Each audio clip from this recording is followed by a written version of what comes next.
আজকে ভাবছি আম মাখা খাবো। এই যে দেখুন আম, এটা হলো ফ্রোজেন আম, 1 মাসের কাছাকাছি হয়ে গেছে আমটা আনা হয়েছে। আমি ধরে রাখতে পারছি না হাতে, মানে ভীষণ ঠান্ডা পড়েছে এখানে। তো এখন এই আমটা কেটে মাখা করব। তো এই আম মাখা দেখে কার কার আম খেতে ইচ্ছা করছে কমেন্ট করো তাড়াতাড়ি। এই যে আম ছুলে নিয়েছি, এখন আমটাকে ঘষে নেব। ফ্রোজেন আম মাখা কেমন লাগবে জানি না, তো চলো মাখি, তারপরে তোমাদেরকে দেখাচ্ছি। এর মধ্যে মশলা দিয়ে দিয়েছি আর এখন দেব জল জিরা।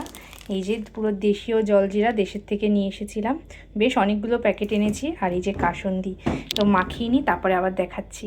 এই যে আম মাখা রেডি। উফ, দেখেই তো আমার পুরো জিভে জল চলে আসছে, আমি আর সবুজ সইতে পারছি না। তো চলো খেয়ে নিই, একটু খেয়ে দেখি কেমন হয়েছে মাখাটা। তোমাদের মনে হতেই পারে যে এক্ষুনি দেখলাম একরকম ড্রেস, এখন আর এক রকম ড্রেস কী করে হয়ে গেল। আসলে স্নান করার আগে এটা মাখিয়ে রেখে গেছি, আর এখন স্নান করে চলে এসেছি এটা খাওয়ার জন্য।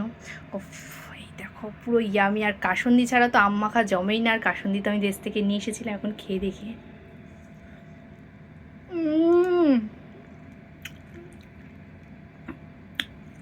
দুর্দান্ত।